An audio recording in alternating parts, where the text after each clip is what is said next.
My name is Yvonne Pine. I am a longtime member of the League of Women Voters, and I find that participating in these forums is my favorite activity with the League. Part of being a League member, I'm sorry. Start again, Yvonne. I am a very long-time member of the League of Women Voters, and I find that participating in these forums is my favorite part of being a League member. I would like you to meet my three other colleagues who are here with me tonight as my partners. Our timekeeper is Dorothy Keene, and she will hold up paddles for the candidates to tell them when their time is up. Oh, thanks. Great. This question sorters, when you write down all your questions, hold your questions up, somebody will take it to the question sorters, and they are Sandra Hauge and Gwendolyn Jones. So all of us and all of you are here for one reason, and that is to keep democracy working. Our democracy includes choosing trustees to guide the education offered to your children. Being an American citizen, you have the ability to make choices of your political leaders. Obviously, you don't want to squander that choice. Our country has been practicing democracy for about 130 years before men decided that women could be trusted to make political decisions. It wasn't until 1920 that women in this country were given the right to vote in national elections. And since then, the League of Women Voters has been actively working to help those voters become informed voters. We are totally nonpartisan. That means our League never supports candidates. However, we do take a strong stance on issues, and we are committed to helping voters make sense of all the issues that we are faced with voting on. I want to assure you that we do not discriminate against men and invite all of you to consider joining our efforts to preserve democracy. Write clear, concise questions on the cards provided. Hold them up for runners to collect and give them to the question sorters. It makes most sense to direct your questions to all of the candidates. However, if you insist on writing a question to only one candidate, the others will be given a chance to answer. Questions will be sorted for relevance, for the same subject, and for the appropriateness. I can guarantee you that no personal attacks will be read by me, so don't bother making them. Candidates will be given 2 minutes for an opening statement and 2 minutes for a closing statement. Order has been chosen by drawing to begin with and will be first at closing. Each candidate will have 1 minute to answer the question. You will be just amazed at how many meaningful words can be crammed into 1 minute. We have a timekeeper who will hold up a paddle, as I pointed out before, and please, I've asked the candidates not to go over their time because it takes away from some of the fairness that we're trying to generate tonight. Also, please don't waste any time with applause. Sit on your hands. When we are all done with our show, you will have as much time as you need to clap and cheer. So, candidates, let's get this show on the road. We will begin with opening statements, and we will begin with Douglas Edwards. Are we going to begin with a flag salute? I wasn't told that. I'm sorry. Who would I'd be glad to start if we're not. Would you like to do the flag? Oh, you were ready to do it. I'm so sorry. Would you all please rise and join me in the flag salute?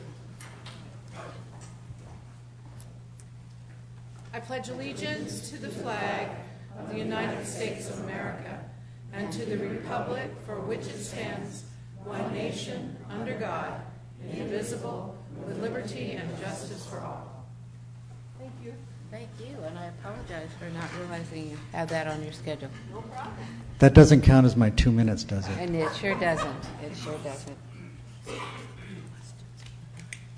Okay. Go ahead. I'd be glad to. The young woman who graduated from MIT to become an auto mechanic. The first grader eager to get into school at Royal Oaks. The DHS graduate all who smiled and shook hands walking across the stage this last June. It's all about the kids. I am Doug Edwards. I've been volunteering in the city of Duarte since I arrived here. I co-chaired the Duarte Youth Family Master Plan with Lupe and Lillian on the team. I've served 2 years on the Measure B Bond Oversight Committee, and then on September 28, 2013, took the oath of office to serve as a member of the Board of Education. In January, that 3 months later, I began to preside at the Board of Education meetings and have been presiding ever since. I volunteered for the board because I believe in tithing my time, my talent, and my treasure. I bring to the Board of Education 34 years of nonprofit management and 25 years as a teacher. So what will I do? What do I believe in? Strategic planning. This is going to be really important. To see that Measure E bonds are used to improve learning in neighborhood schools and attract and retain quality teachers to accomplish that strategic plan. I'll work, as I have before, respecting all and focused on our children. 10 seconds, got it. I won't make promises I can't keep. I'll promote what I love, not bash what I hate. I will continue to build a bridge between residents of Duarte and their students.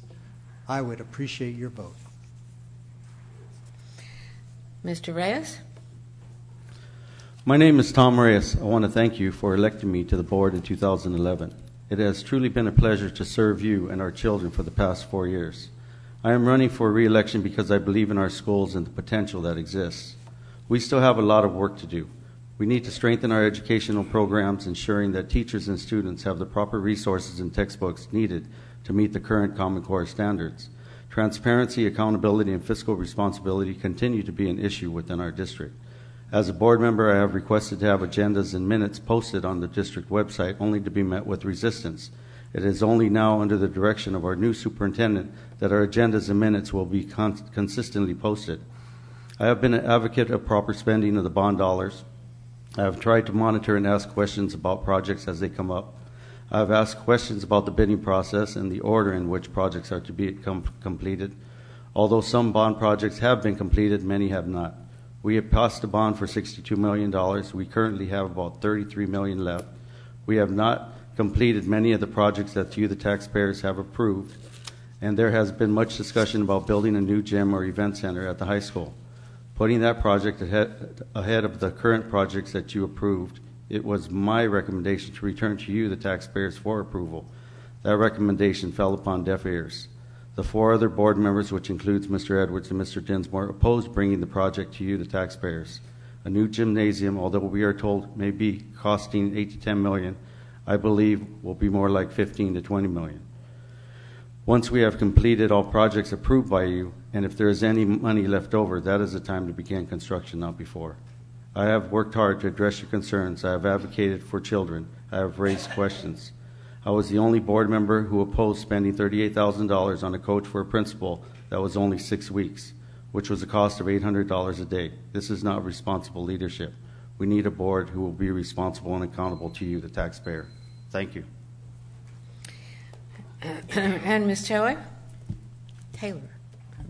Good evening. My name is Cheryl Taylor. I'm a retired teacher from the Duarte School District. I have lived in Duarte for over 60 years.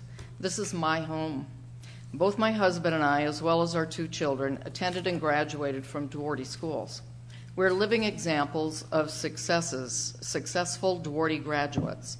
My husband and I, as well as our son, earned our master's degrees in our fields of study, while my daughter earned an AA degree in business.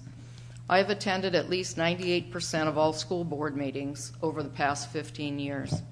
I'm not just running for a seat on the school board, but for the opportunity to represent every child, parent, teacher, and staff member in this community. I believe in public education. For years, I've been concerned about the management of our district, the academic achievement, and the lack of involvement of our current school board. They're rarely seen at school events and not accessible to the public. I want to be that voice. My experience includes being a teacher for 26 years in Duarte. I have taught over 800 students from our community. My vision is for every student, regardless of ethnicity, from special education to general ed K-12, that every student will reach their academic potential. As a board member, I will be responsible, transparent, and accountable. I will be accessible. I will invest the time to review data and policies, to communicate with teachers and staff, and to regularly visit school sites. I would like to create town hall meetings for parents and community members to attend so that your voice can be heard. Status quo can no longer be an option. We need to create a friendlier, welcoming environment for students and parents while at the same time maintaining security on our campuses. I will be willing to ask the tough questions and deal with the elephants on the table, like staff morale and declining enrollment, the disparity between administration and frontline workers. As union president, my requests for televised board meetings, enrollment study groups, internet posting of board meetings, all went ignored. Thank you, Ms. Taylor. I'd like to point out that we drew names for this seating arrangement, but I couldn't have done it better if I tried. So the three women are flanked by the men. That's quite picturesque. Ms. Cabral. Yes. Good evening. My name is Lillian. Need to turn on your mic. There we go. Good evening. My name is Lillian Cabral, and I am a resident here of the unincorporated part of Duarte. And that's been for 36 years. I've raised 3 children here in the Duarte system. I work for the County of Los Angeles, and I've worked for the County of Los Angeles for 37 years. I am also secretary of SEIU, which is 90,000 county employees. We have just successfully did our bargaining and finalized our contract, which I was able to go before the Board of Supervisors because the County of Los Angeles does not have Cesar Chavez as a birthday. We now have it. I have finished with that, and now I am ready to put in 110% of myself to make a difference here in Duarte.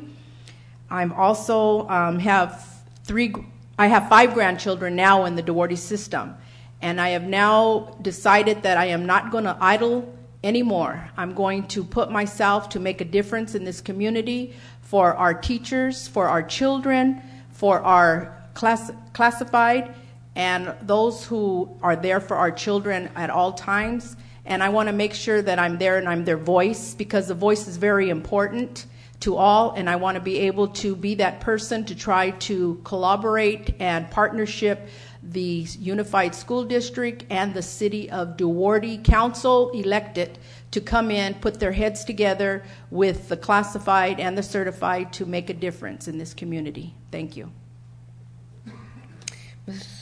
Ms. Valerio. Good evening, everyone. Thank you so much for coming out this evening. I know how busy you all must be, but I appreciate you coming out and taking your time to listen to us, and I especially thank you for being voters. My name is Lupe Valerio. I have served our community for 20 years through my capacity in Parks and Recreation, and because of my service through Parks and Recreation, I have grown very fond of the city in which I now have the pleasure of living in, and I want to continue to serve our community in a different capacity. I've had the pleasure of working closely with a lot of your children, and I just really want to continue to serve them. I see the needs in our schools. I see the declining enrollment. I see safety issues that need to be addressed. I see a lot that is going on in our communities that unfortunately we haven't really been focusing on. And I am ready to address those issues. There are good people sitting here as candidates, and I'm sure that you're going to vote for the right people. I thank you for doing that. I believe in a lot of what has been said by my fellow colleagues here, and I assure you that I will do the best that I could. I believe in giving 100% to whatever I take on. I am service-oriented. I have served on numerous committees. I have volunteered all over this city. I am someone that you want to be responsible for our kids. And for our Latin community, les quiero decir que mi nombre es Lupe Valerio y estoy preparada para servirle y nuestras escuelas, nuestros hijos y nuestras familias. Muchas gracias por su voto. Thank you very much. Mr. Joel.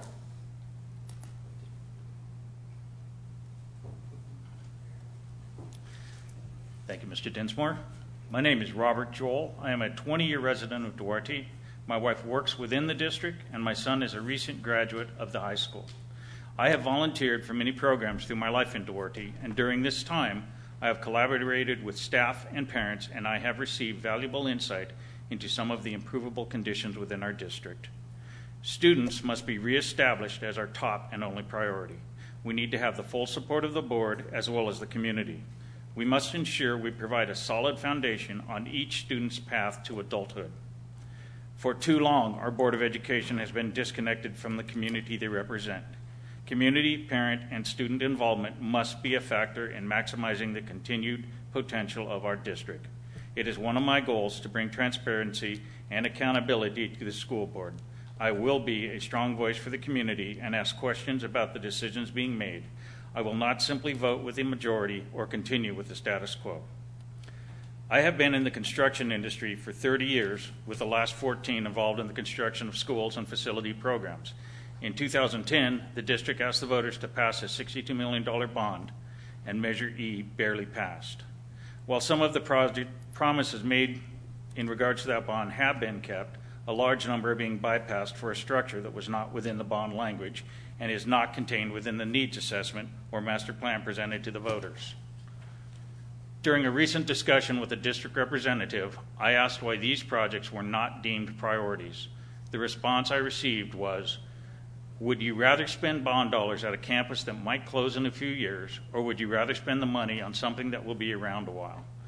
It is my opinion this district should spend our bond dollars, as stated within the Measure E bond language, on a project that will be around well beyond those few years, specifically our students. If our board does not care enough to ensure our students, our staff, and our parents are secure and comfortable in their learning environment and have the resources they need, then perhaps we should have elected those that care. Thank you. And last but not least, in this opening statement is Mr. Dinsmore. Hello and good evening. I want to thank the League of Women Voters and the Chamber of Commerce of Duarte. I also want to thank the audience for your participation and taking the time to come here and be a part of this important forum. My name is Jim Dinsmore. I'm a resident of Duarte for 17 years. I'm a single father of 3 daughters that have all graduated from Duarte High School. I have volunteered and actively been a part of my children and other children in this community from day one, 17 years, far before me ever thinking I would sit in the position of a school board member. I've been involved in the classroom. I've been involved with track meets. I've been involved with blood drives. I've been involved with Free Day. I've been part of Kiwanis in the city of Duarte.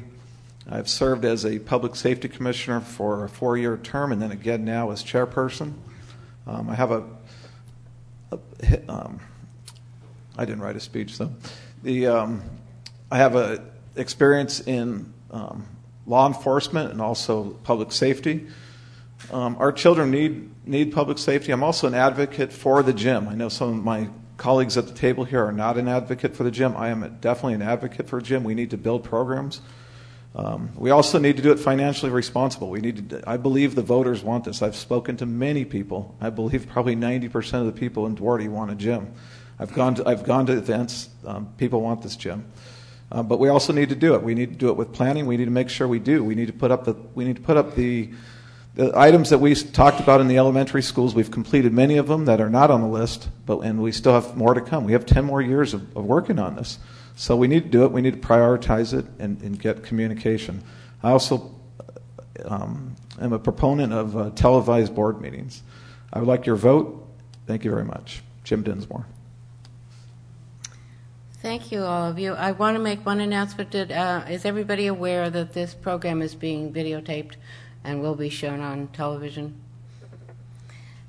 Well, we finished our opening statements. We're beginning with the question of... Yes?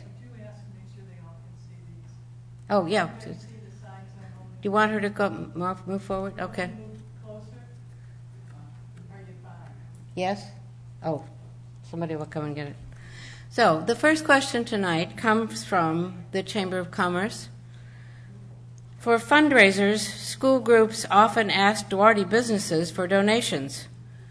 Yet businesses feel they are not visited often by school families. What would you do to encourage school families to patronize Duarte businesses more, particularly those who donate? We'll start with Mr. Reyes. Thank you. One of the things I think we need to do is acknowledge the vendors or the businesses that do donate to our children. I don't believe we advertise that as a school district, and I think we need to do that and acknowledge them and invite them to our board meeting and recognize that they have given to us, give them some sense of recognition. The other thing, I would like to see them at our events so we can recognize them, such as a football game, so they can be picked out of the crowd and recognized there, where there are more people that'll be able to see who these vendors are, because I don't believe a lot of us know who donates to our children. I really don't know how many businesses here donate to our kids. Thank you. Thank you. Mr. Taylor, would you like to answer the same question, please? Yes, I would. Okay, yeah. Okay. One of our weaknesses is marketing and publicity. And I would publicize. We have documents that go out to the city, out to residents, and we need to be putting articles in there and promoting the businesses that are donating and giving to our city, or to our schools. I know that there is a fundraiser that the kids, the band especially, does, that's a card. And it's a discount card for businesses in our community. And that particular one does promote and encourage our residents to shop in Duarte.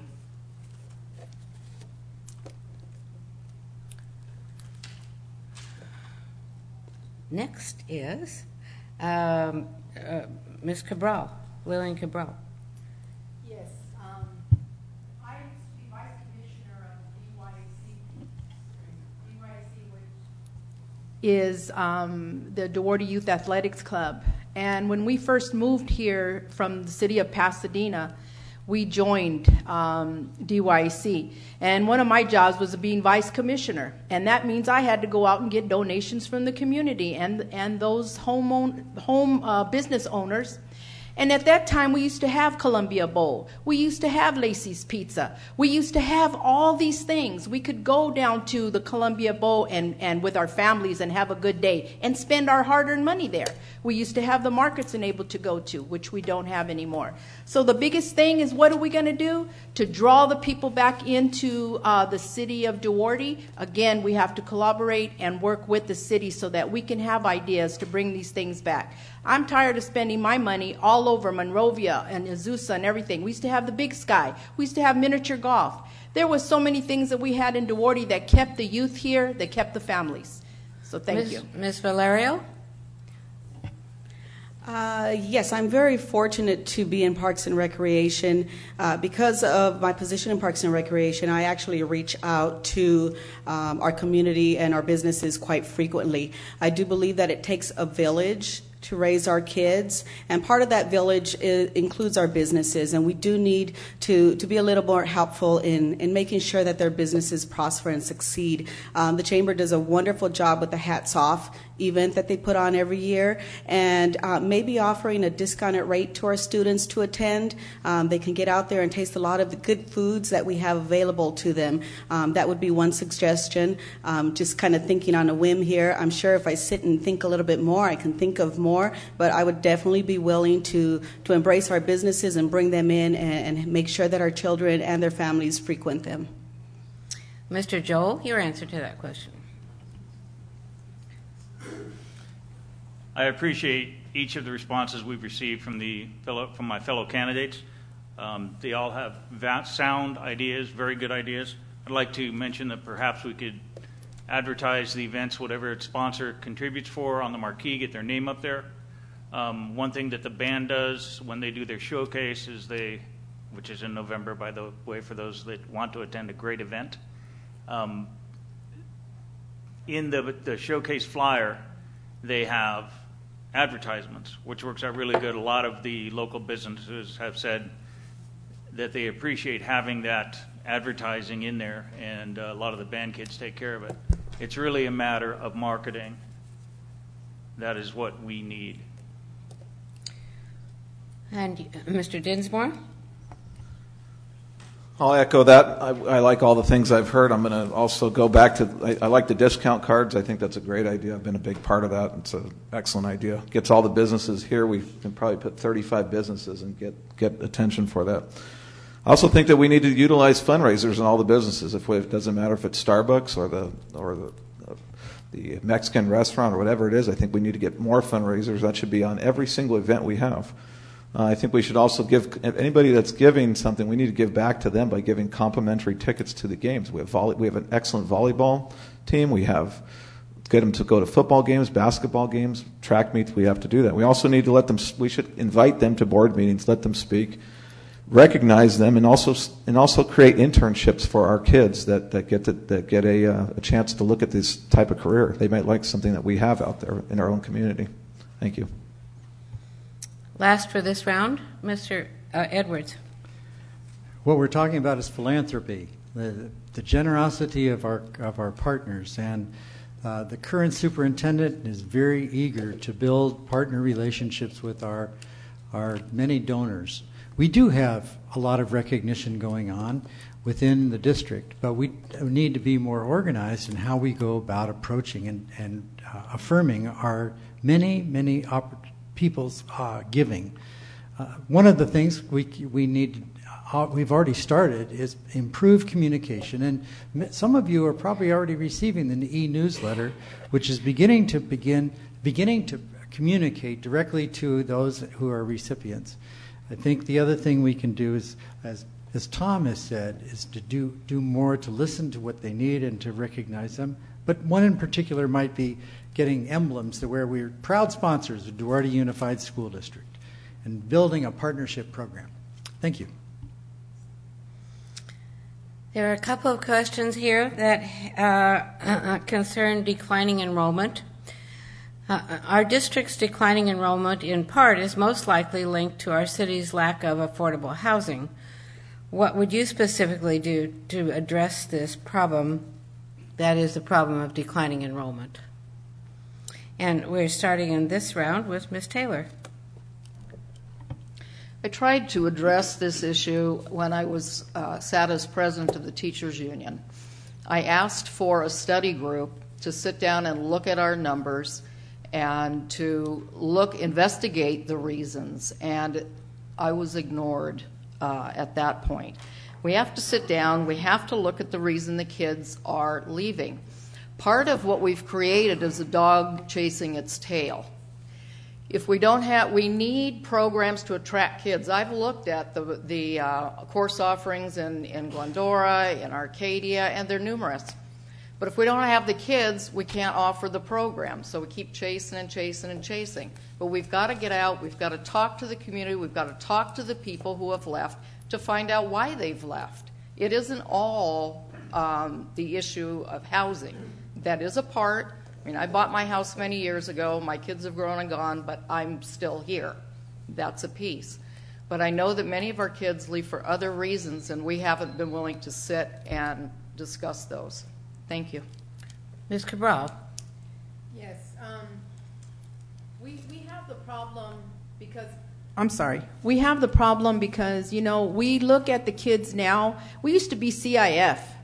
Well, my kids went to school here, and we used to have a lot of the electives. We can't even keep the French class. These poor kids, I came to here and saw how devastated they were. So there's so many things that we are not offering right now. If you've got Monrovia offering 30 electives and we're offering 10, They're going to choose them. We have those that I know personally are going to Arroyo High School. They're going to El Monte District High Schools. They're going to Monrovia, Pasadena. We're losing them because we don't have the attraction that we need for them.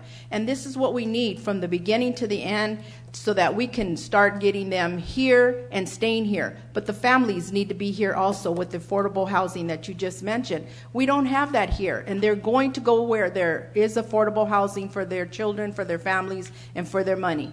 Thank you.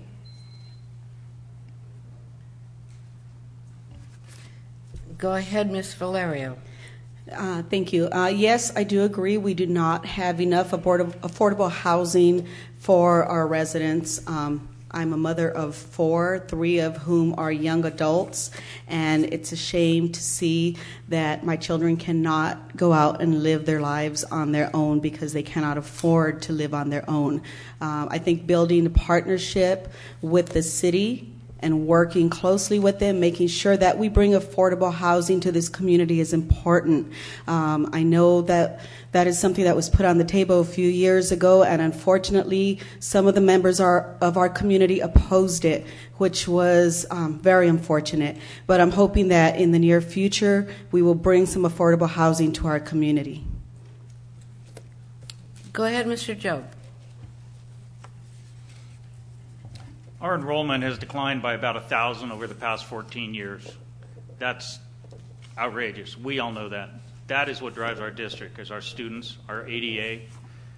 During my time during this campaign, I've probably walked and knocked and talked to 1,000 people, and it's not once did affordable housing come up.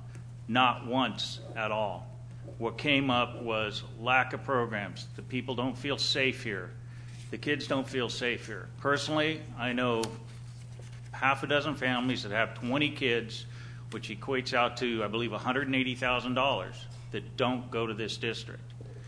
The question is why? It's because we don't offer the programs. We need to be able to offer the programs. That'll help us immensely. And a lot of people don't know the programs we have, so we need to market those programs. Mr. Dinsmore.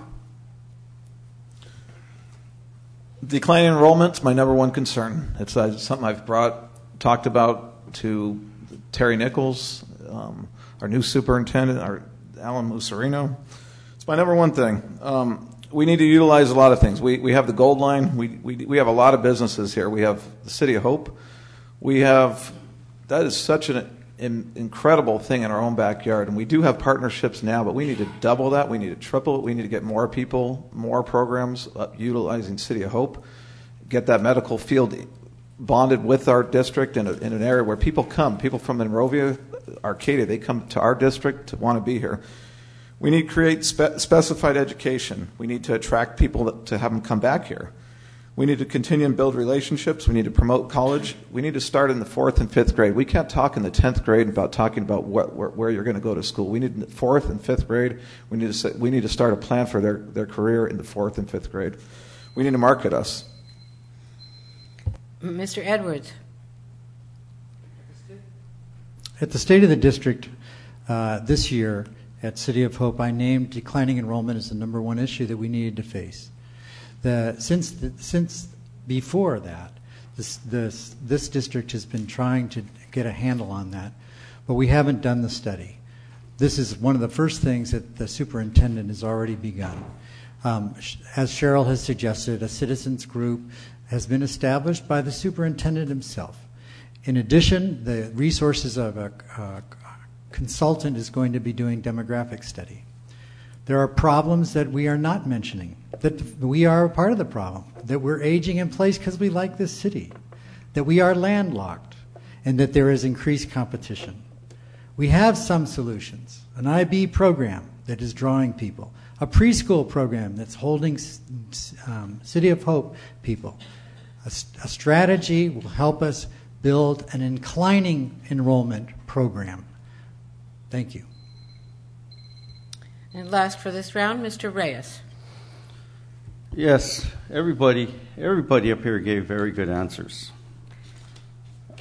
You know, there is no one single answer for our declining enrollment. You know, this year our high school is at its lowest, 950 students.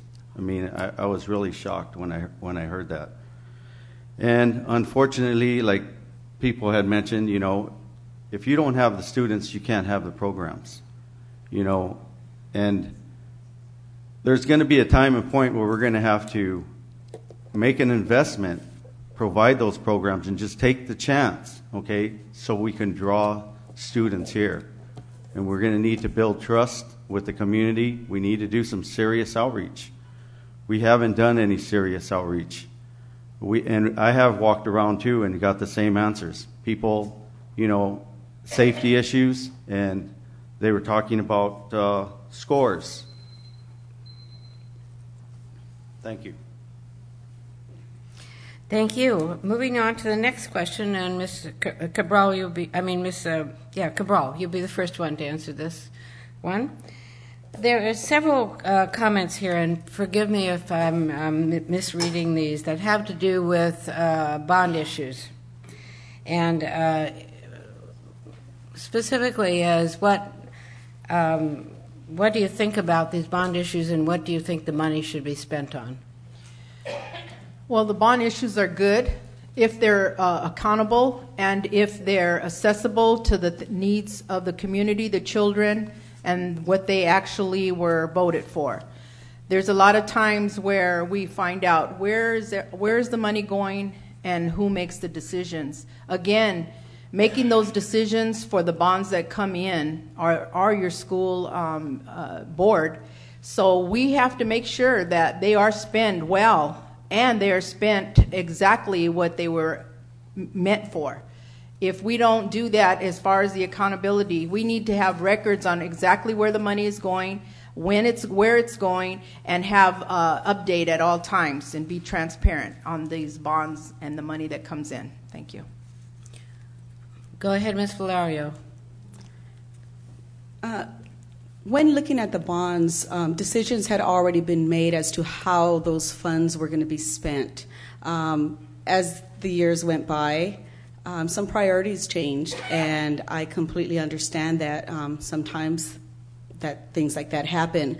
However, I think one of the big problems is when you don't take it back to the voters. So I believe that if there are any changes to what was initially presented to our residents, then our residents need to be involved. They need to know what those changes are, and they need to be able to voice what their opinions are. Thank you.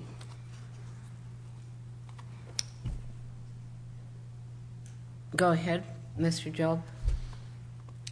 The question of accountability came up, and part of the bond language was that the bond would be monitored by an independent Citizens Oversight Committee.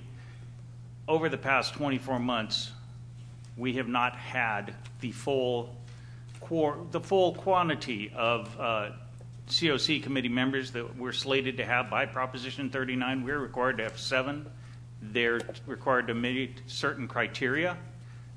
During that past 24 months, there have been times we've had 4. When this was addressed to the previous administration, the comment was, we have a quorum, that's enough. There is a lot of Bond Measure B from 1998 that is included in Bond Measure E that has not been completed. Realistically, we've got X amount of dollars. The board did rightfully pass a resolution to insist that not all bond projects would be completed, but that does not allow them to add projects that weren't in the language. Thank you. Go ahead, Mr. Dinsmore. I agree that we need communication. I also agree that we need community involvement. I think we need forums. When we're talking about a new gym and an event center, I don't want to be the one of 5 people making my decisions out here. I want the community involved. I want to hear what they want. That's something that's 15% of the money of the bonds. It's a big project and something that the people in this community need to want. They need to be a part of, and it needs to reward everybody. This is something that we need to look forward to. There's a lot of things on the bond proposal that have not been done. That's correct. We've all said that. There's also a lot of things that have been on there that are not on there that have also been done. So we've done many projects that have not been done. These things change. They evolve we change with technology, things that we're going to need with computers and modern technology. That's going to change in a 10-year time. But the biggest thing is transparency and involvement with the community. Open forums, and the other thing is don't throw good money after bad. Go ahead, Mr. Edwards. I served 2 years on the Bond Oversight Committee, one of those years with Robert Joel. That Bond Oversight Committee does do its job, and without exception, this district has spent money on the 25 projects completed to date within the bond's purview, within the bond's limits. The other thing is that there are audits, financial audits of every dollar spent. Those, we are accountable, and we have been able as a district to be able to hold those standards, and without exception, the audits were approved. We have a fund balance that is going to allow us to accomplish a lot of those projects. And before any actions are going to be taken, though I'm sure the board is going to hold accountable the staff to their recommendations, to open conversations, and I hope those of you who are interested about the bond and its expenses come to meetings where we talk about this openly. Come back. Be involved. Thank you. Mr. Reyes? Yes. We had a $5 million technology endowment that we borrowed $3 million from, and we still haven't replaced it. I think that's important to do. There was a reason that Pam Kawasaki pushed for that endowment, and I'd like to see that restored as well before we move on with a new gym or entertainment center. We have needs for new kitchens at a lot of the elementary school sites and bathrooms. Library media centers were promised. One has been built at Maxwell Elementary, and I'd like to see the other elementary schools have that as well. There was a feasibility study and architect's rendering that has been done for this gym entertainment center, and we already hit, and it hasn't been approved, close to $100,000. Thank you. And last for this round, Cheryl Taylor. Would you repeat the question? The question was, oh goodness, sorry. Oh, it was about bond issues. The bond issues. What are your thoughts about bond issues, and how do you think the money should be spent? Well, first of all, I would like to understand the issues that the question is generating. My feeling on the bond, though, is that we were presented a master plan when we were asked to vote to approve the bond. And within that plan, as I understand, the gym is the big issue, and building an event center. Within that bond, there was already monies, projects to replace the air conditioning within the gym, or to put the air conditioning in. That hasn't been done. Our board voted 4-1 to not go back to the voters in a board meeting. We've spent $100,000 on a feasibility study to build this event center, and it hasn't been approved yet. We put Tom talked about technology. We spent a lot of money on technology, but we haven't fully equipped the teachers. Training has been lacking. Thank you. The next question is a shorter question, but has a lot of depth. What is your opinion of Common Core math? Ms. Valerio, would you please start? That's actually a tough question. That's right. Well, I actually loved math growing up in school. I excelled in math. And when I sit to help my children with their math these days, I have a little problem with it. It's quite different. I actually would like a little more time to really look into what it all entails. I must admit I'm not completely aware of everything that Common Core math requires of our students. The only thing I do know is that it is quite confusing for someone who at one point was great in math. I went up to calculus in high school, and if it's hard for me, I don't know about other parents. I don't know how they can teach their children when it's time to sit and do their homework. So definitely something I would look into, investigate, find out how it's working for our teachers and for our students. Mr. Joel? I, too, believe that is a great question and a difficult one. The goal of Common Core is to set clear college and career-ready standards for K-12 grades. I don't necessarily know, and I am a math geek, too, how they do it with Common Core. I don't know that program. What I do recognize and I appreciate is the recent posting on Facebook where some parent trying to teach their child Common Core gave up and wrote a check to a tutor using Common Core fractions and saying they know it, they can figure out how much the check is for. It's tough. Go ahead, Mr. Dinsman. I think I'm going to echo what everybody on this forum will say, and everybody in the audience, that it's definitely confusing, complicated. The creators must have had a reason. I will say that, and it's definitely it's going to need to be time tested. We're going to need to see the results in 5 or 10 years and see what it's doing for our children. I asked this, my dad has 2 PhDs in math, and I asked him that question, and he was puzzled. So I think the biggest thing is we're just going to need to see in 5 or 10 years what comes of it, and I know the teachers are struggling. Hopefully, we can give them the tools to be able to teach it and adapt to it. Thank you. Go ahead, Mr. Edwards. I'm getting the routine here.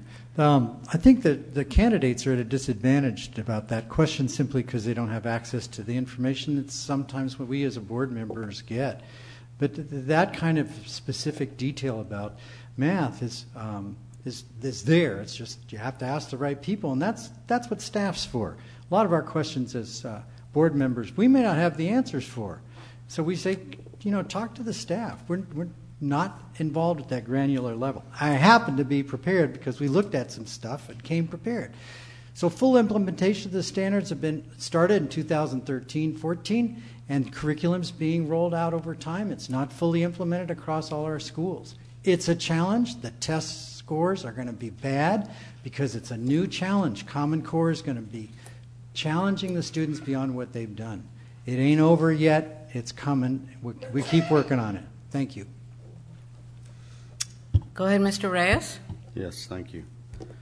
I spoke to a couple teachers and asked them to explain it to me, and it was hard to understand. But basically, instead of 2 + 2 is 4, you have to figure out and write it down how to get to 4, how you got to 4. You have to explain it that way. That's part of Common Core. The teachers are having a difficult time, especially if you have a teacher who has two classes, 5th and 6th grade combination, and they've been complaining to me that it's double work for them. So I'm hoping that we can reduce the class sizes, so then that way these teachers will better be able to teach our students about this. And it is, like Mr. Joel said, to prepare our kids for college and career. Thank you. Ms. Taylor? Yes, I think first it's important to understand that Common Core is not just about math. It's also about English language arts. And the standards are a set of learning goals. Now, we used to have state standards where each state was allowed to adopt their own standards. Common Core, I guess I would best describe it as an apple. And the stem of the apple would be what we learned the year before. The leaves could be the teacher support. And our goal is to get to the core of that apple. Every lesson every day is another bite of the apple to get there. One of the problems is it'll be easier for our kindergartners who are going through Common Core than our older kids who are thrust in the middle. Common Core is going deeper into the standard. We used to have a whole book full of standards for K to 12. Those standards have been reduced, and we're going more in depth. Students now have to justify how they got to their answer. It's all about higher order thinking skills. Thank you. Ms. Cabral, I would like to say, microphone. I would like to say ditto on both sides, because Common Core language is very uncommon that I have no idea right now. I do my math when I was in school. I loved English, and math was like the biggest monster to me. But when my grandkids come to me now and they have all these, I have a 12th grader who's getting ready to graduate from Duarte High School. I look at him and I look down there and I said, you know what? I have no idea, but you know what? We're gonna find out and get a tutor that's going to be able to help us out in here. Meanwhile, if elected, I will make sure to see exactly what the Common Core math is, to see if it's working, and if it's not, fix it. Thank you. There are several questions that have to do with curriculum, as well as this question about Common Core math. So I'll ask a couple of them. Do you think the district should make sure there is money for the music program? And how about supporting other kinds of curriculum, other programs, starting with Ms. Valerio, not Valerio, Mr. Joel. Well, I'll start by saying my mom was a music teacher. My dad was an elementary principal. I absolutely believe in supporting the music arts. Pardon me, I can't think of it. The art programs. Art is so critical for mind development. That's proven overseas in the Orient countries. They're very artistic. They do a lot of the music arts, and they all have great minds for logic problems. They all tie together. Math and music are synonymous. Thank you. Mr. Dinsmore. I believe we should invest in the district should invest in music, but I also believe that and continue to believe that we need to utilize the donations and contributions that we have just from Music Matters. I just attended a fundraiser for Music Matters the other night, and that's where we got a lot of money last year. We've got incredible amount of money being in allowing fifth graders musical instruments. Matter of fact, last week I was also in room 19 over at Beardsley School and got to see the fifth graders. And 6 weeks ago, those children didn't know what the instruments were. Now they know the instruments. They know how to read music a little bit, and they're actually getting a tone. That was a great pleasure. My vision, what I already told the superintendent is, I said I would love to see 600 kids at the Route 66 parade from fifth grade up to the high school, marching down Huntington Drive, playing music. That would be something that we can sell to the public and hopefully get some more contributions. Mr. Edwards, the question did include other subjects also, if you have thoughts on things besides music. Performing arts. There's a high correlation between performing arts and the development of math science skills. So those are closely related. Anybody who does music and performing arts usually also has those critical thinking skills that we're also looking to have. In the United States is one of the few countries in the developed world that doesn't include performing arts in their curriculum. Of course we should do it. There were a lot of people missing at Music Matters on Saturday, but we did raise money, and we shouldn't be depending upon philanthropy for it. But the way in which we do that is through the local control accountability plan, where we, the community, participate in affirming that that's a priority. And then we have local control funding formula to do that. So let's do that together. Thank you. Mr. Reyes? Yes. And it's true, we have a music program, we have theater arts at the high school, we have choir, now we have show choir. It's supported by our school board. We are financing it, and we hope to continue. Music Matters, the Ed Foundation does a great job raising money. They've raised probably the last couple of years $80,000 towards the program. and I really commend them for that. It's important. It's important to the board. It's important to I believe our superintendent, administrators. We had a very nice performance last year with the high school band, junior high, and also the elementary students. They got together in the gymnasium, and it was a beautiful sight. I wish everybody could have been in there to see that. Thank you. Ms. Taylor. Yes, I think that music is important. We know there's a correlation between music and reading. Our district did write a VAPA, Visual and Performing Arts Plan, but I haven't seen it implemented. The Ed Foundation does a great job of raising money for musical instruments. I played in the band in high school back in the 60s. We had 150 in the band at that time. So I would certainly do everything to support that. But I also feel that the school district needs to make it a line item in the budget and not depend solely on the Ed Foundation. By not addressing all of the arts, we're not addressing the whole child. And I would like to see that. We had a drama program. I'd like to see that enhanced. Our regular art classroom art programs, the materials provided for those classes. Often the teachers don't have the right kind of paper, the right kind of pastels, etc. And we need to address that. Thank you. Ms. Cabral. Yes, music is very important, and also arts and the other curriculums. Also, it's very important for the choir and for our drama classes. I went to Pasadena schools where all this was always available. So I'm very surprised now that a lot of it is no longer available to our children.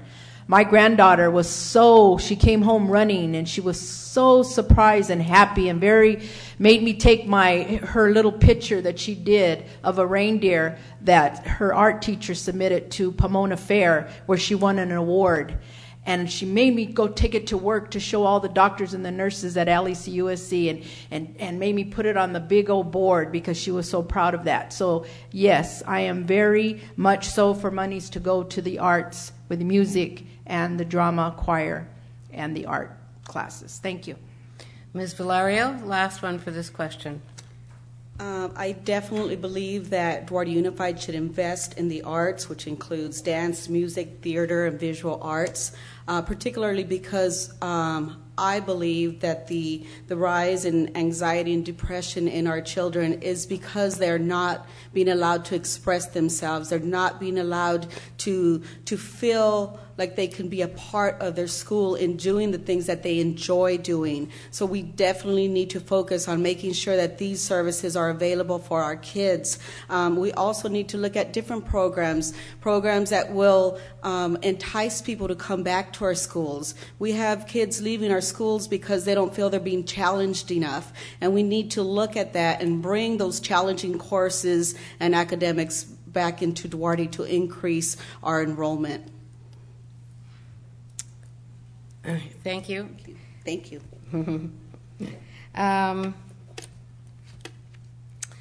Mr. Dinsmore, you are the first one on this question, and it has to do with the district finances because it's so related to what you've just been talking about. What is the current state of the district's finances, and how would you continue to maintain it? Well, I'm happy to say that we are in the black, not in the red. So that's after going through an economic downturn for so long, it's nice to see that we're actually above water. We need to be responsible. We need to be responsible with our spending. We cannot just go out on a limb and spend money that we don't have. We need to think about not today, not tomorrow. We need to think about 5 years. We need to think about 10 years in the future. We need to think that, what if there's a recession in 2 years? What's going to happen? Are we going to be prepared? Are we going to have the money to the backup? Do we keep our 5% reserve and grow on that? One of the things that's going to be a big impact on it is declining enrollment. We need to get kids back in here, try to bring up the ADA, attract attract children into our district by specified education and promote the positive things. We have a lot of good things. Thank you. Go ahead, Mr. Edwards. You've already heard that we have no operational debt, that we have a 5% reserve. This is the first time in decades we've been in that place. A high tide does raise all boats, but really careful stewardship is what the board is required to do. An inclining enrollment plan is the one thing that we can do to move forward. You can't cut your way into prosperity. You can only build a good school district when you have more students. That's where our income comes from. So we're in strong place, strongest we've been in a long time. Now we need to start building revenue. And the way to do that is with the strategic plan for inclining enrollment. And that's what we're about to start on. I like that, inclining instead of declining. That's good. Mr. Reyes? Yes. They did mention a reserve of 5%, which we just approved this year. And I'm glad to hear that, but I would really like to increase it even more. I'd like to have enough reserve to pay our staff in an emergency for at least 1 month. And I believe that would actually come out to about 12%, somewhere around there. And also we need to look at, our staff, teachers, with health and welfare benefits, because we're one of the lowest. They only receive $6,200 a year. And I'd like to see that increased. The state average, I believe, is around $10,000. So some of our staff, unfortunately, are paying out of their own pocket once a month $1,200 to $1,500 just to sustain their families, and I'd like to help them in that area. Thank you. Ms. Taylor? I think the district is in a very healthy situation. The LCFF has certainly helped that when Governor Brown changed the way that schools would be funded.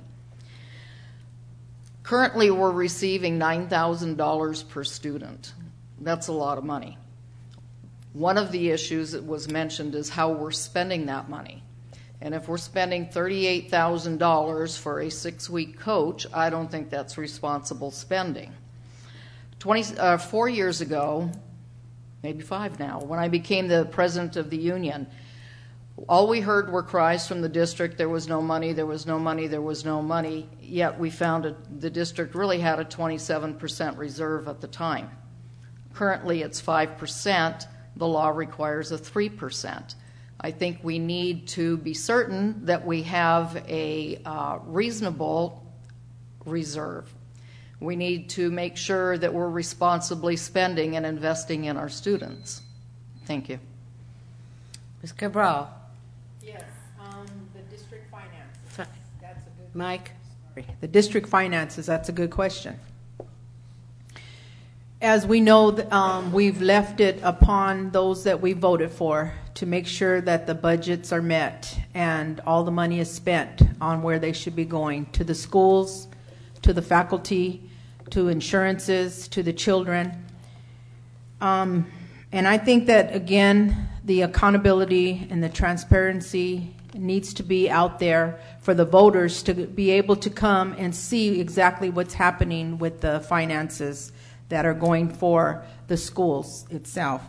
And I just think that, again, we need to collaborate with everyone, whether they're owners of the businesses here, homeowners, whether they're school officials or they are council people, those that we have elected need to come back to the tables and come and find out what the best way to get the children back here to be enrolled in our schools and make it a better city, better school district. Thank you.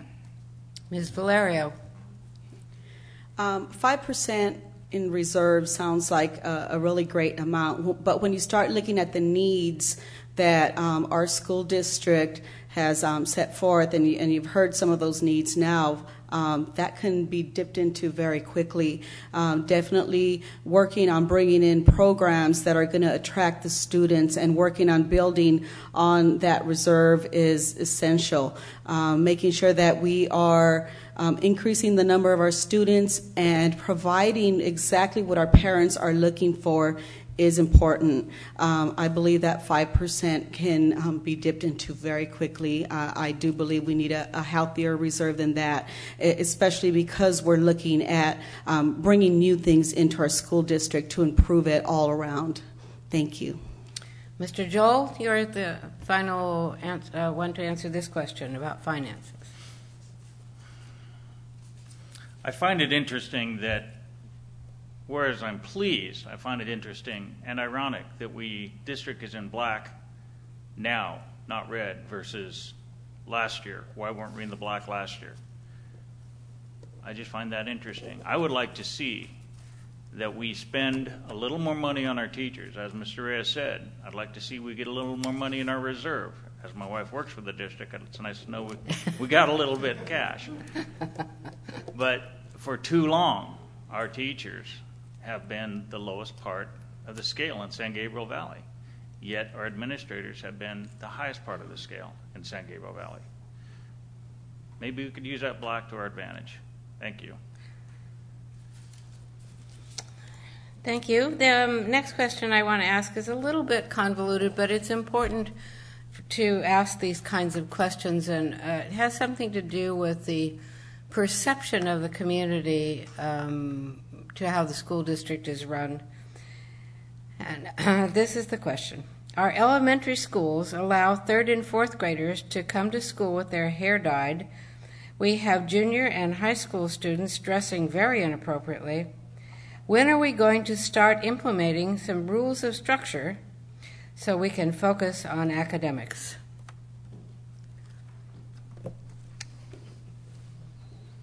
Am I up? Yes, Mr. Edwards, you'll be first for this question.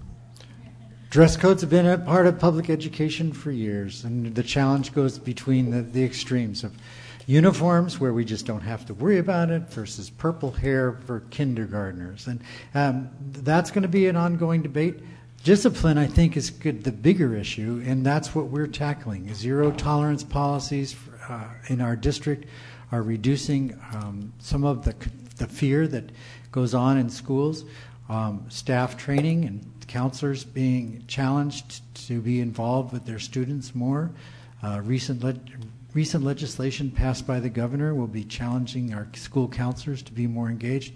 So I think the color of the hair thing will be around for a while, but I think the more important thing that the board's going to be looking at and needs to address is the discipline in the classrooms. I think that's a very important thing. Thank you. Mr. Reyes? Could you repeat that question again, please? I know it was long, but it really has to do with the attitude of the school toward treating the students as if they were at work. Our elementary schools allow 3rd and 4th graders to come to school with their hair dyed. We have junior and high school students dressing very inappropriately. When are we going to start implementing some rules of structure so we can focus on academics? Well, we like Mr. Edwards said, we do have a dress code.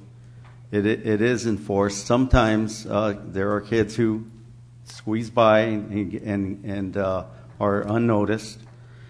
As far as the hair dye, that's their individuality. They're expressing themselves. I mean, I believe we just need to see, reach out to those kids and those families and improve our communication. And maybe there's an issue there with that child that they have to express themselves in that way. And we have counseling available too that the kids can take advantage of, or the families as well. So I mean, I don't know if that's going to prevent a kid from learning. I really don't. I think there's more to that question than what has been presented. Thank you. Ms. Taylor? Yes. As a teacher, your question was exactly my question. When are we going to start reining that in? I think we need to create policies, but they need to fall within the boundaries of the law. And we can't dictate how a child cuts his hair. I don't know any school in this district that specifically says our 3rd and 4th graders can dye their hair. That would go for everybody. One thing I noticed as a teacher was children that came in, kindergartners, with mohawk haircuts. When their hair was standing straight up, that's when they were the biggest discipline problems. And, you know, it involves parent buy-in, and parents need to be educated about that. So I did spend a lot of my time educating parents about those issues. Thank you. Ms. Cabral? Yes. This is the biggest thing for me. I am a supervisor manager at LACUC Medical Center, and the dress code is one of the biggest things that we have. But the thing is we have policies. We have regulations. We also, it's a day of new day, if you want to say, and it's called self-expression. Well, I think in the beginning, we all have to have self-expression. That's fine. But in the beginning, for orientation, we need a lot of parenting, because you have parents that allow that. So what are you going to do? You're here with the parents that allow this, and then you're here with the policies, procedures. So we have to make a decision to actually, they're already there. Your policies, procedures are already there. So we need to just enforce them, but enforce them in a way where the parents understand that we need to have them come to school to learn, not to have, although I don't know about the purple hair. But anyways, because I love the color purple. But I would really have to even say, something about that too. But the policies and procedures are there. We just need to enforce them. Thank you. Ms. Valerio? Well, all I can say is times are changing. We see piercings and tattoos and all these different hairstyles. Some people like them, some people don't. I think if they're a distraction in the classroom, then that definitely should be addressed. If it is a great distraction, then I would include other parents and try and get some feedback from the majority of our parents and teachers as well. As far as the inappropriate dress goes, I read the policies and procedures. I sit down and read over them with my daughter, and I know what spaghetti strap shirts look like, or T-shirts, and I know that those aren't allowed, and I know that skirts have to be a certain length, and I do know that they are enforced. There are times, as mentioned, that they do slip by, but I believe those policies and procedures are there, and we just need a little bit more enforcement when it comes to the dress codes. Thank you. Mr. Joel? Would you repeat that question again? Our elementary schools allow 3rd and 4th graders to come to school with their hair dyed. We have junior and high school students dressing very inappropriately. When are we going to start implementing some rules of structure so we can focus on academics? I believe we have the rules and structure. We just need to enforce them. I believe that we need to not focus so much upon the child's appearance, but more on the child's mind. If you can involve a child or a student in learning, then they're going to be less concerned with the look. They're going to feel so much better. They're going to have a higher self-esteem. One of the things that we can do, along with staff training to assist in this, is we can have parent training so the parents are aware. Parent involvement is huge. We need that for our students. That's it. Thank you. Mr. Dinsmore, would you finish this up for us? Well, my opinion is not the question here. So I think, and you know what, there are policies and procedures here. Those policies and procedures, if we feel that there needs to be some adapting for change, then we do it. We can talk to parents and get some buy-in on that.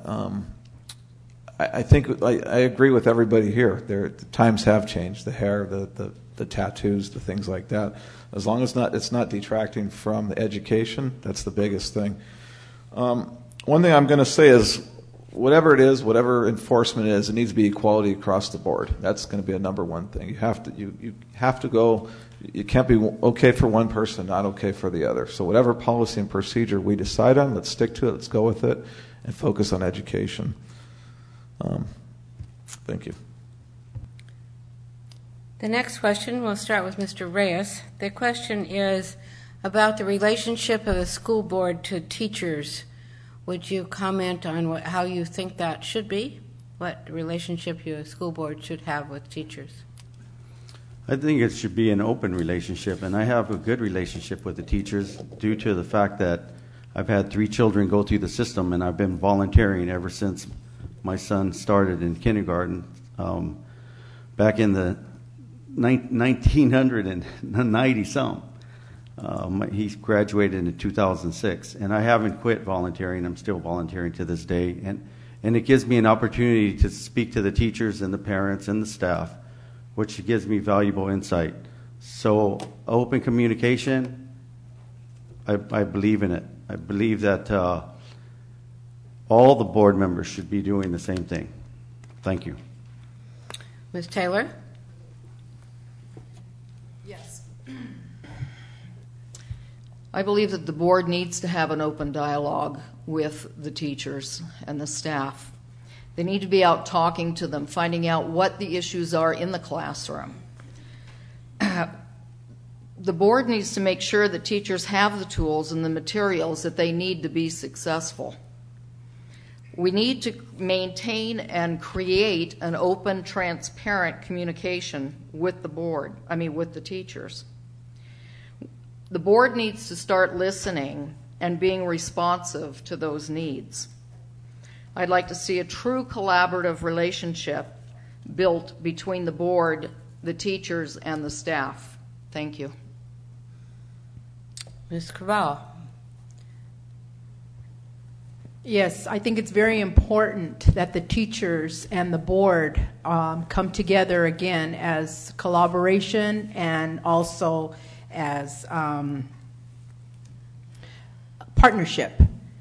And what I want to plan to do if elected, I want to be able to come to the schools, be able to be there regularly be there and ask what I can do for them. Not just go there and as a negative, but I want to go there as a positive, to be able to talk to the teachers again, to make sure that everything is that they're doing good, that they're having, because I know that when the teachers are happy, we're going to have happier students. If you have low morale or you have things that are not going good, you always have problems. So I would also like to make sure that there's respect at all times. You don't have to like anybody, but you do have to respect them. That's always been brought up in my household. And I know that at this time, I just don't want to see at the times that there are elections that I'm there in the schools. Thank you. Ms. Valario? I believe that teachers should have a sense of trust for their governing board. I believe that the teachers should feel comfortable in knowing that their governing board is standing behind them and supporting them. If elected to, or I should say when elected, to represent our community, I will do my best to get out there, communicate with our teachers, make sure that I am available to attend their meetings, to just be the ear that they need. I work for local government. I know the hierarchy of having council oversee management and staff. So I will be there to support our teachers. I will be there to build the relationship that you need so you can do your job and that I can meet your needs. And I thank you. Mr. Joel? Teacher morale is low. There's no doubt about that. And a lot of that is due to the lack of the communication with the administrators and the board. My adage that I use frequently is you can't solve a problem unless you know it's there. At the same time, you cannot praise an event unless you know it has occurred. It is very important for teachers and staff to have tools and resources. It's also very important for the board and staff and the superintendent to develop an open and equal communication relationship. Thank you. Go ahead, Mr. Dinsmore. I believe in being the eyes, ears, and voice for the teachers. Visiting schools is very important. As a matter of fact, I brought it up at the board meetings. I think I actually brought something up as far as actually naming it adopting a school, where we take rotations, be it for a month, be it for 2 months, whatever it be. And we put our time in. If it's once a week, if it's once a month, whatever it is, we have some individual representation as board members, so we can represent. If there's something at a school, in the past, we came by, did these walks that were prearranged. I want to see the good and the bad. I don't want to just see 3 classrooms that everything's going great. I want to know the teachers that can come to us and say, I have this problem. And I could take that problem and bring it to the superintendent and say, here's something we need to work on. It also shows support for the teachers. Teachers are the most valued people in the district outside the children, or equal with the children. I'll be careful on what I'm saying here. But the teachers are very valuable, need our support. Part of this discussion has to do with the role of the governing body. The Board of Education is one employee that it holds accountable, and that's the superintendent. The greatest accomplishment that the current board had this year, I think, was hiring Alan Musarino, who ushers in a whole different way of doing leadership in this district. And part of that is transparency and collaboration, being listening and active. We have to be careful not to do the staff's job as a board member. We have to listen, but we also have to connect them to the staff, as Lupe talked about with regards to overreaching sometimes when management versus governance. I think our greatest opportunity is to look at the fair compensation that our teachers deserve, that Tom Reyes, Cheryl, and Rob Joel have brought up. And I think that's what we're about doing as we look at our labor negotiations. Thank you.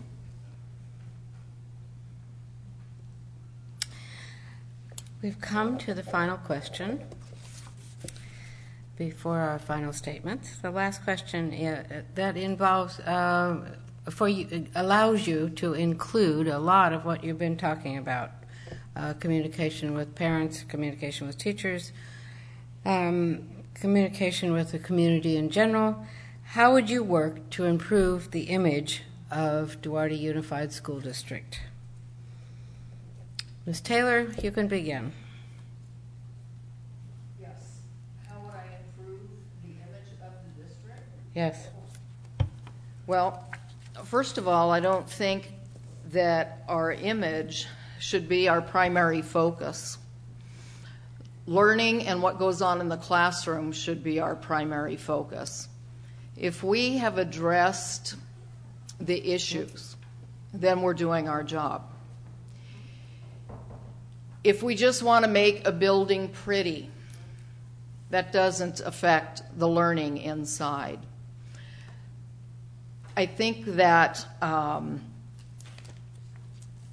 once we improve and fix the issues inside the walls, the image will take care of itself. Teachers should not be having to fight ants and spiders all the time in their classroom, but they do. We take care of those things. Parents know that. They know that the bathrooms are dirty, that the classrooms don't have adequate furniture. If we fix those problems and address the needs of the students, our image will take care of itself. Thank you. And Ms. Cabral. The image to anything to change something is we have to look at what needs to be changed. And do we have the money? Do we have the opportunities to make those changes? I think the changes come from within. We have to make sure that each and every one of us, whether you're a student, whether you're a teacher, whether you're a board member, whether you see that the changes need to be done and making sure that you have the opportunities and the tools to make those changes. Because always change is good. A lot of people don't like changes. They don't like when you say that this has to be done and that has to be done. But you know what? We all are at a time of change. And those changes have to come with each and every one of us working as a team. Someone mentioned that it takes a village to raise a child, and it does. It takes a whole community to make better schools, better conditions, better communities. So I would take those changes and look at exactly what it is that we need and be able to perform to make better on each and every one of our students and each and every one of our households, each and every one of our families. Thank you. Ms. Valario. Well, what I would like to see is a list of what that image is. I think if you approach one person and ask them, what do you think of our schools, you'll get one answer. If you approach another one, you'll get another answer. And I would like to go to our residents, I'd like to go to our parents, our students, our teachers, and I'd like to find out what is the image that you have of our schools. And I'd like to start there with addressing each one of those on the list and make sure that we turn things around for the better. I'm sure that we'll have some people that are going to say we have good schools, I support our schools, we have good teachers, because I've heard that, and that's wonderful. But we also need to address those issues that unfortunately we're lacking in and that we're falling behind in, and that's where I would start, is going to our community. Thank you. Mr. Joel? Learning is a primary focus within our district. At least it sure needs to be. We can fix our community. We can use marketing. That's one way. We can use outreach to parents. That's another way. I have knocked on doors. I have talked to a lot of people about what our image is in this district, and I have gotten a lot of different answers. And I'm anxious to move in there, help the community by serving on the board, and make the changes. One of the ways that we can make this change is taking advantage of the community's opportunity to make changes this November 3rd by electing a new board. Thank you. Mr. Dinsmore. Televised board meetings, market our programs, market what we have good. Encourage people to follow protocol, spread the good work, invite people to our schools. We have a lot of good things going on. There's a lot of negative, and the best thing to show the positive is bring people here, invite them. Have them take a tour of Northview. Have them take a tour of the high school. See what there is. I've been there. I went to open house at Northview. That place was packed. Why? Because parent involvement, and there's good things there. All the people that had questions and concerns about the district, I can tell you one thing. When they left that night, their concerns were addressed. And I can tell you they thought a little bit different about Duarte schools. So we need to stop negativity. We need to start more positive things, spread the positive word, get people into our schools to see all the good things. Look at Huntington Drive. Look at the promotions we're showing, all the good things we have, laptops for the kids, musical instruments, all the technology we have. More parent involvement. And also I agree with Lupe, the survey, the survey that finds the concerns, safety, communication, and programs that we have to offer. Thank you. Mr. Edwards, next. Never has public education been under such change as now. In the 200-plus years this nation has had publication, there has never been an assault on publication like now. With that kind of change, there is also a whole crisis in terms of what our expectations are for public education. And the competition between different educational forms, not even having kids in classrooms and being taught at home, now presents a new challenge. As a part of our image, we are going to need to collaborate, communicate, and we're going to require the commitment of all. I think at the board level, we can hold our superintendent accountable to issue in that listening and learning that has been expressed by Cheryl and others. We began with the superintendent search and surveyed many in the community about what the image of the district is. So we already have that data, and we're going to continue to build on that. Education is everybody's business, and we need everybody on board. Mr. Reyes. Yes. We have hired a company to do a survey to address that issue. Also, just even before we get the results of the survey, we really need to work as a board with our teachers and our parents. We need to engage our parents. I can't say that enough.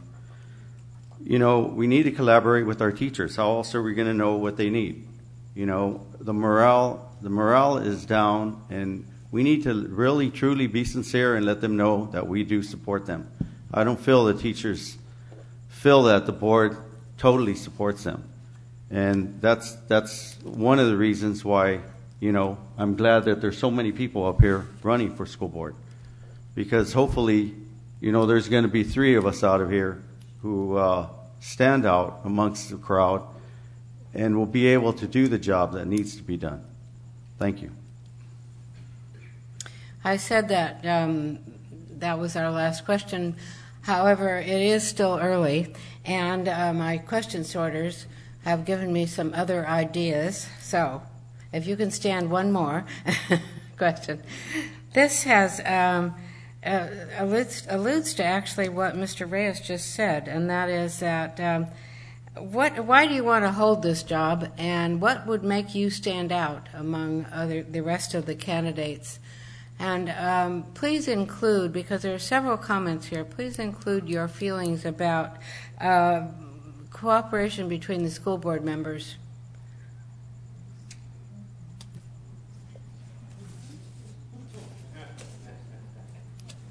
Lillian Cabral, you're first. Could you repeat that? Oh, that's hard. It's a good question.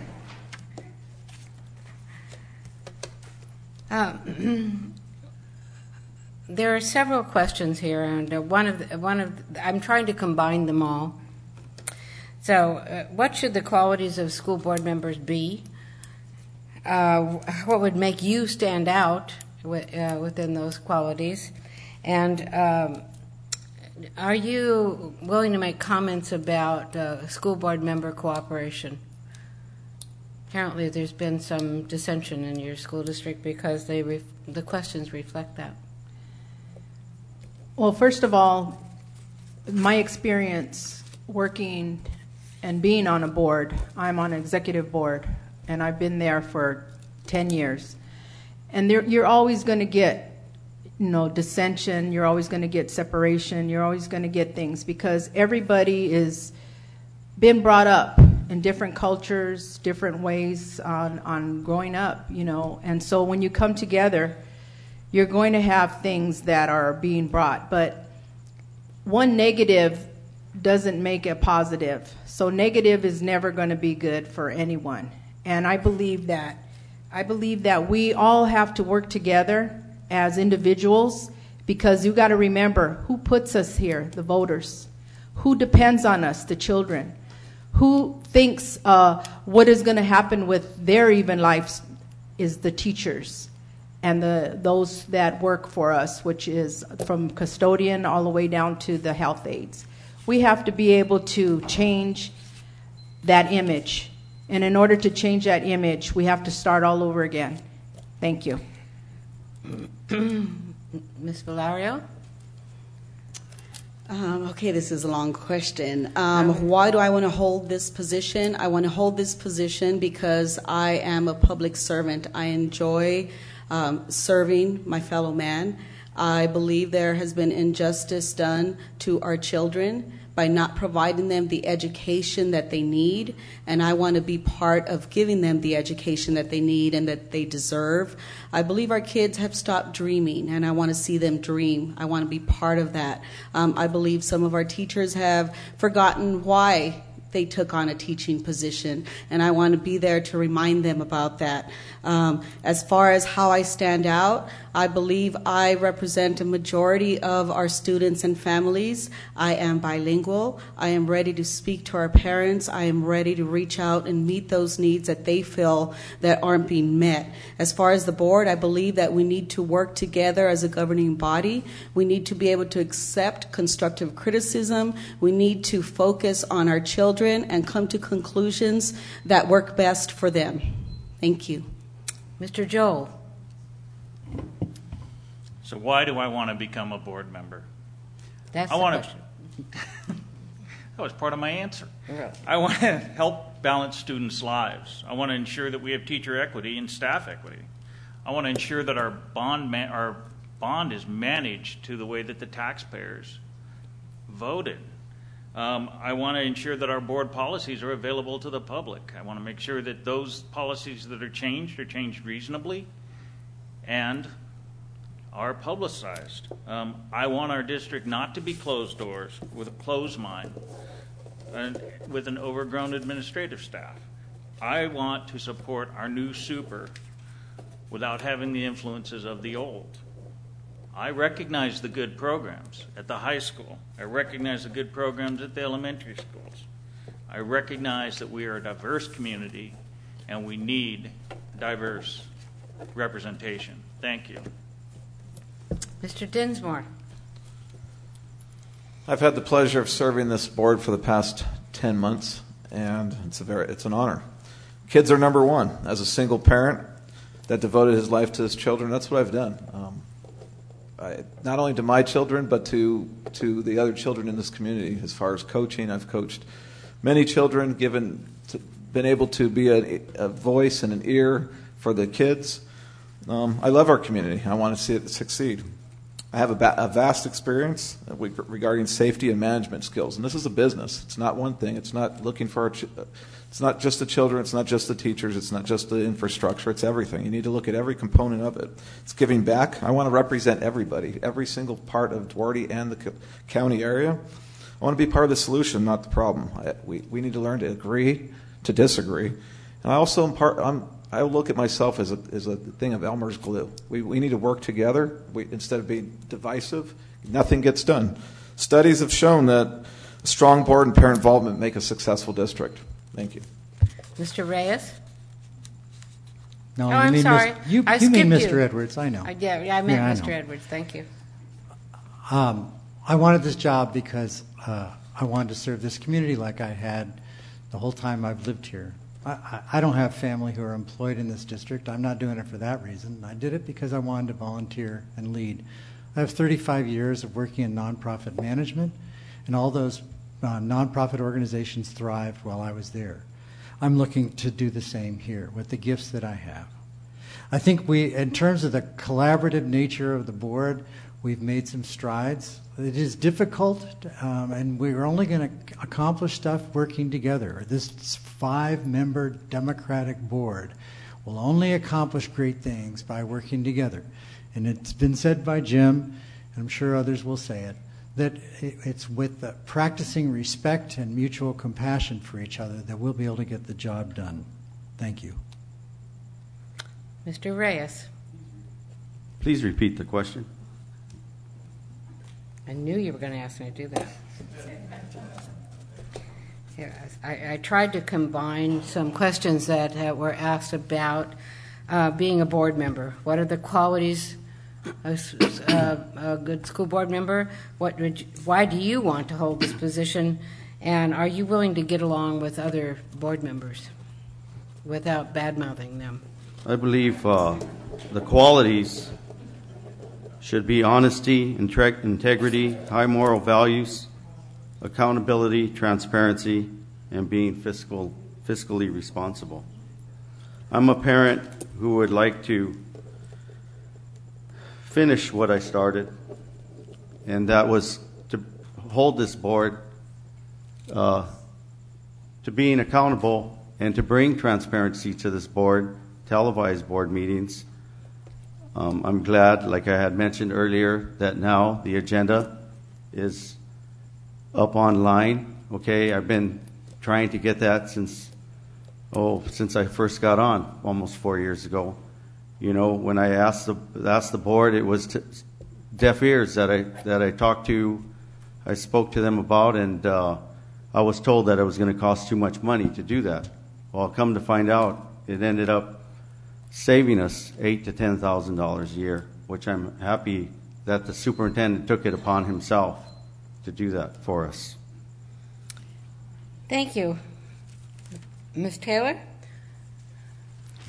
Yes, I'm running because I believe in children and because I believe in public education. I always taught my own children that they need to give back to the community in which they live. I taught here for 26 years, so I believe I've given a lot back, but I'm still young. I still have a lot of years and a lot of energy, and I want to continue to give back to our community. I disagree that our teachers have forgotten why they became teachers. Every weekend I drive past schools and see teachers' cars in the parking lots. Teachers work for free constantly. They take out of their budgets to buy materials for classrooms. So I would disagree that our teachers have forgotten why they're here. They know very well why they're here. I believe the board needs to get along and learn to work together, and I feel there's been a resistance to doing that. As I attend board meetings and I sit in the audience on a regular basis, I see eyes rolling at each other. We can't be productive if we're going to behave in that manner. Thank you. Well, thank you. Now we have reached the point where you have another 2 minutes to convince your audience to vote for you. We started with Mr. Edwards. We will now start with Mr. Dinsmore. Thank you. Once again, I want to thank everybody for coming here and taking the time to hear us. I agree with everybody here. Actually, we've all brought a lot of good things, and I've actually gotten just today, I've heard more from everybody than I've heard all along, which is really a pleasure to hear all the good ideas that we have to bring to the table. I want the people to make the right decision, what's best for our community, what's best for our children, what's best for our teachers, our schools. Not thinking about now, not thinking about a personal agenda, thinking about what's best for what I just mentioned. I have a shared vision with the superintendent. We brought in an excellent superintendent, one of the best superintendents that we may have in history. I share that vision, and I don't want it to stop. I want it to keep going. I think that vision is shared by most people. That our superintendent is. I don't think we could find anybody in Duarte that says they don't like our superintendent. So I'm with him. A lot of good things are going to do. I just started, so I haven't got a chance to get my feet in and really get moving. I want to put the children first, and I've always put the kids here first. I'm not afraid to represent everybody. Like I mentioned that before, every single person out in this district. I want to expand the IB program. I want to continue the anti-bullying, not in our schools, not in our town. I have a grandchild on the way, and I have a daughter that's in school that wants to teach right here at Royal Oaks. I love the city. I've invested into my home here. I want to stay here, and I'm proud of this. And I want everybody. I want this to succeed. I don't want divisiveness. I want us to be collaborative. I want to be transparent, and I advocate for that. I advocate for televised board meetings, and the main thing is just for us to. The only way we're going to get things done is learn how to follow protocol, not embarrass people publicly, but to do it the right way and just continue the growth we have. Thank you. Mr. Robert Joel, you have your 2 minutes. Thank you. As a community, we are only as bright and promising as our students. As a district, we owe our community caring and respect, for they have entrusted us with the education and well-being of their children. The board must regain this trust by doing this job. The board must remember the students are our priority. Our schools are underperforming in part because we continue to expect different results when we, the community, perform the same action and maintain the current state of affairs. I ask this community to take a risk, accept the challenge, and make the change needed for the betterment of our district and community. While I may see things from a different viewpoint, this does not mean my views are negative. I have been and continue to be willing to clearly offer my thoughts and research. I will not withhold information, nor will I refuse to answer to constituents of this district, as so many within this district have done. I'm proud to be a Duartean, and I will be a strong advocate for the students, staff, parents, and community. I will ensure your voice is heard and respected. I will represent all our friends, neighbors, and district employees reasonably and with integrity, for I honestly believe it is time to put us back into DUSD. All we need is 3 voices. Please vote for Joel, Reyes, and Taylor. Thank you. Lupe Valario. Once again, thank you so much for coming out. Yes, my name is Lupe Valerio, and I am excited to represent you as a board member. I will do my best to meet your every need and the need of our children. Having worked for the community for 20 years, I have built very many relationships, and because of those relationships and because of my volunteerism, I would just like to say thank you to those who endorse me, such as John Fasana, one of our council members, Saido Paras Karachi, another council member, or I should say our mayor, Margaret Finley, who is also endorsing me. I have the support of some of our current board members, Mr. Ken Bell and Mrs. Reina Diaz. They know my heart. They know that all I want is what's best for our children. I will work my hardest to make sure that each and every one of our children has the opportunity that they deserve, because I do believe that every child can succeed, but we need to be there to encourage and to help them. I'm also a union member. I have negotiated many times over for our current chapter here in Duarte, and I will support our teachers. When I say some of our teachers have forgotten why they're here, it's not to put you down. I believe all of us sometimes get in a little rut, and we need to be reminded why we're here. And I'm here to do that. I know we have good teachers.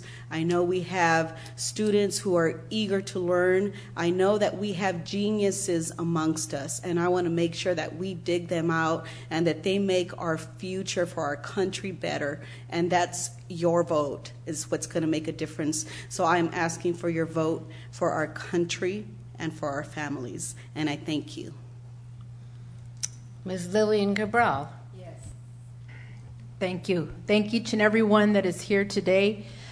I'm telling you right now that I will not make promises. I will actually try to make sure that I'm available to each and every one. Those who vote for me will also understand that I am going to be the voice for each and every one. I have been on Youth and Family from the beginning to see the action plan, and there's a lot of work that still needs to be done on that. And I also am on co-chair for the CMT, which is the Community Mediation Team, which any violence that happens here in the city, we get together, we take care of all sides, the victim and also the parents that are on the other side, which are also victims. We need to understand that each and every one of us has a job. Each and every one of us has a job to come forward and making sure that each and every one of us are accountable and transparent.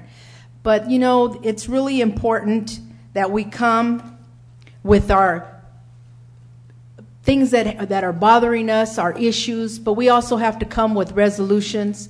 We also have to come to figure out, not only just to bring the problems, but the solutions and the resolutions that will come together to make a better unified school district.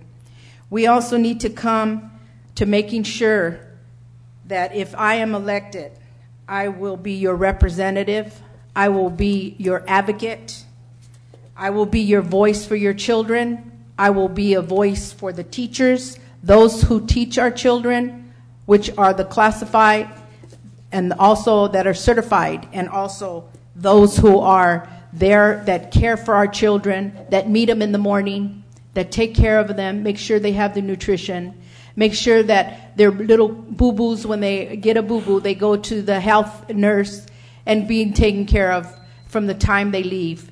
And I think that's what's important for the classifieds also to be represented. Thank you very much. Ms. Cheryl Taylor. Yes, I'm asking you for the opportunity to represent you and the children of our community on our school board. Our district needs to be more transparent and accountable. We've heard tonight that board meetings need to be televised. And I find it interesting over all these years, when I've asked for televised meetings, now we have a high interest tonight in televising our meetings. We currently audio record our meetings, but mysteriously the tapes often disappear or accidentally get erased. Our board is responsible for creating and maintaining an atmosphere that empowers the staff and provides leadership. Yet our employee groups have been disempowered and ignored. For 3 years as president, I told you before, I asked for study groups on enrollment, and I was ignored, and now we have an enrollment crisis. We failed to explore what the issues are, or perhaps we failed to admit where they are, and we failed our children in the process. Our district needs to adopt materials that are aligned with the Common Core. We've been implementing Common Core for the last 3 or 4 years. We were told there was no materials that aligned with Common Core, yet LA Unified was getting materials by the pallet. Monrovia adopted a math program 2 years ago. We just this year adopted the very same program. We must do better and provide the best for our children. We need to take a hard look at class size and eliminating combination classes. I want everyone to achieve their potential. We need to look at health benefits. This district has not adjusted health and welfare in 10 years. In fact, I actually think it's more than 10 years. Many employees pay as much as $1,500 out of pocket. We need to take a risk by changing our board and electing new leaders that are able to work together and share in the knowledge that we provide for the educational needs of all of our children, and that we've built a district where students, parents, teachers, and staff feel they are welcome. Please vote for myself, Cheryl, Tom, and Robert. I ask for your support because it is time for a change. Mr. Reyes. Thank you. I had one son graduate from Duarte High School in 2006 and the other one graduate in 2012. My daughter, like I mentioned before, is currently in the 10th grade at our high school. As a parent, and I still volunteer, I have gained insight on how the schools operate on a daily basis by being accessible to parents, staff, and teachers. We need to empower our parents and hold our administration accountable. We need to have training for our parents, such as how or what to ask at your child's parent-teacher conference. They need to be taught on how to navigate the system. Parents should be taught how to advocate for their children, especially our special ed students. Our teachers and staff are still not supported to the point that I feel is favorable. I would like to see their health and welfare benefits increased, just as Mrs. Taylor has said, so they would not have to spend out of pocket $1,200 to $1,500 a month for their families. We need to improve the morale in this district by creating open communication and building trust with our teachers and staff. Accountability, transparency, and fiscal responsibility are still issues that need to be resolved. Part of that transparency is having board meetings televised. We are in a serious state of declining enrollment. Unfortunately, quite a few of our students are attending Glendora and Monrovia schools. We need to stop the bleeding. There are many issues that are a result of this activity. I believe one of the major issues is a need for a competent school board. We need board members that will be accessible, accountable, and transparent to you, the taxpayer. That is why I'm supporting Cheryl Taylor and Robert Joe for school board. We need board members who have integrity and high moral values. Please vote for Tom Reyes, Cheryl Taylor, and Robert Joe for school board on Tuesday, November 3rd. Thank you. And closing out our closing statements is Doug Edwards. It's dangerous to give a minister the last word. Well, that's true. Thank you all for coming in. For those of you who are watching on television, your engagement in this is very important. There are 7 candidates who want to serve. That's a big field to select from, and it shows the level of concern and desire to be of service in this community. That's to be lauded tonight. Education is everybody's business, especially if we are going to have what our new superintendent has as a goal for this district, the best district around. We aren't going to settle for less. We're going to settle for more. Governance and stewardship will drive us to become the best of districts. For the first time in a very long time, we have all the ingredients for success. We have talented staff. We have financial strength we haven't had in years. We have state funding and Common Core and local control accountability plan, something new to work with. We have a challenging curriculum in Common Core, a superintendent who leads by uniting and by challenging and holding people accountable. We have many new partners, far more partners than we can name tonight, and children who are wanting to succeed in life. We have all that we need. But like others have said, we need a board that will govern and will steward our resources. A board who will work to drive a plan for inclining attendance and who will promote what they love rather than bash what they hate. For whose sake? For all the kids' sake. Thank you very much for your time tonight. Well, thank you. Weren't they terrific? Were they?